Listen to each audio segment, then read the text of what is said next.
صدرت معايير شرعية من المجلس الشرعي التابع للهيئة المحاسبية قام عليها نخبة من العلماء. يرأس هذا المجلس أحد كبار علماء باكستان ممن له باع طويل في هذا المجال، هو فضيلة الشيخ محمد تقي العثماني، رئيس المجلس الشرعي لهيئة المحاسبة والمراجعة للمؤسسات المالية الإسلامية، وهذه كلمته.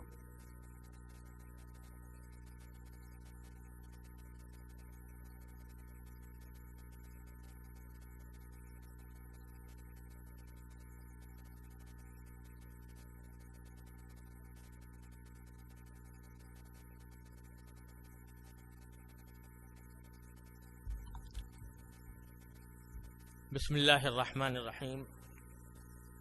الحمد لله رب العالمين، والصلاة والسلام على سيدنا ومولانا محمد خاتم النبيين، وعلى آله وأصحابه أجمعين، وعلى كل من تبعهم بإحسان إلى يوم الدين. أما بعد، صاحب السمو الأمير فيصل، أمير محمد بن فيصل،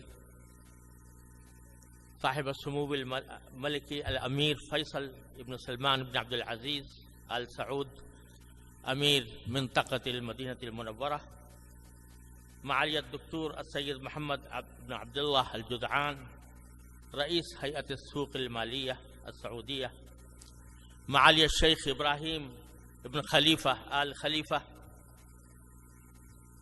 أصحاب المعالي والسعادة والفضيلة والسماحة، أيها الجمع الكريم، السلام عليكم ورحمة الله تعالى وبركاته. الواقع أني أشكر الله سبحانه وتعالى على ما جمعنا في هذه البقعة المباركة التي انبثقت منها أشعة النور الإلهي والهداية الربانية، فتنورت بها آفاق الأرض في مشارقها ومغاربها.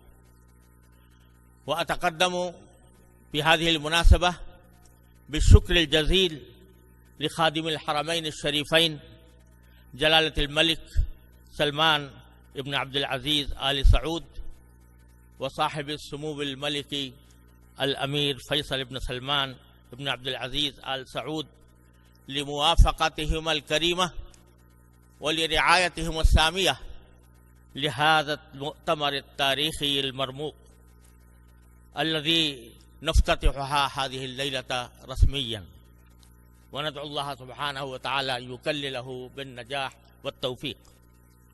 وإنما قلت إن هذا المؤتمر تاريخي لأنه أول مؤتمر فيما أعلم للصناعة المالية الإسلامية يعقد في المدينة المنورة التي هي أجدر بقاع الأرض لرفع لواء الاقتصاد الإسلامي.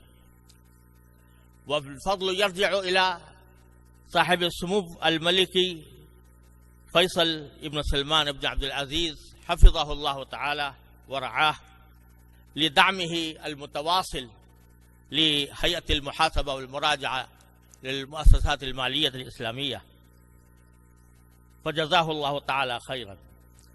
وإنما قلت إنه مؤتمر مرموق لأنه أول مؤتمر فيما أعلم يعقد لتقويم تجربة المؤسسات المالية الإسلامية التي مضى على عملها 4 عقود.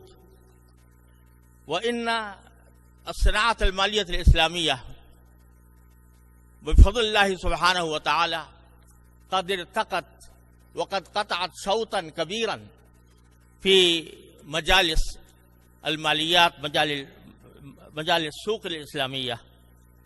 ولكن بعد هذه 4 عقود لا بد من أن نقوم هذه التجربة، وقبل أن نتقدم إلى الإمام لا بد أن ننظر إلى ما وراءنا من إيجابيات وسلبيات لهذه الصناعة المبتكرة الرضيعة حتى الآن. فأرجو أن تكون جلسات هذا المؤتمر توفي بهذا الغرض وتنظر في إيجابيات هذه الصناعة وسلبياتها. ولا أريد أن أطيل، ولكني أريد أن أركز على نقطة واحدة فقط، وهي أن المؤسسات المالية الإسلامية حتى الآن قد عاشت ولا تزال في ظروف صعبة ضيقة، فإنها ابتدأت في ظروف لا تساندها قوانين ولا تساندها ضوابط ولا تساندها هيئات الرقابة والإشراف للعمليات المالية الإسلامية، فإنها عاشت في هذه الظروف الضيقة. ولكن نشكر الله سبحانه وتعالى أن هناك اتجاها قويا من الحكومات ومن الجهات الإشرافية أن تساعدهم، وهذه المساعدة تأتي إن شاء الله تدريجيا. ولكن حتى الآن هناك قوانين وهناك ضوابط وهناك الجهات الإشرافية الرقابية، فإنها لا تفي بمقتضيات هذه الصناعة الإسلامية الكريمة. ولذا فإني أقترح، فإن هذا الجمع الكريم يشمل كثيرا من المسؤولين الكبار للحكومات والجهات الإشرافية، فإني أقترح أن يكون للمؤسسات المالية الإسلامية قوانين تخصها وضوابط تخصها، وما لم تكن هذه القوانين تساند الصناعة المالية الإسلامية فإنها لا تنجح بصورة واضحة، ولا ممكن أن تسير على المسيرة التي يأمل منها كل مسلم ومؤمن. فأقترح أن تشكل هناك لجنة أو هيئة تشتمل على علماء وفقهاء ورجال القانون ورجال هيئات الإشراف لتنظر في القوانين السائدة اليوم والقوانين التي ربما تعرقل في مسيرة صناعة المالية الإسلامية. فأرجو أن يكون هذا الاقتراح موضع قبول وعناية من الأصحاب المعنيين، والله سبحانه وتعالى أسأل أن يوفقنا جميعا للفرار عن بلوى الربا الذي ذكره الله سبحانه وتعالى: فإن لم تفعلوا فأذنوا بحرب من الله ورسوله. وأسأل الله سبحانه وتعالى أن يوفقنا جميعا أن يكون هذا المؤتمر خطوة رائدة في هذا الطريق. والسلام عليكم ورحمة الله وبركاته.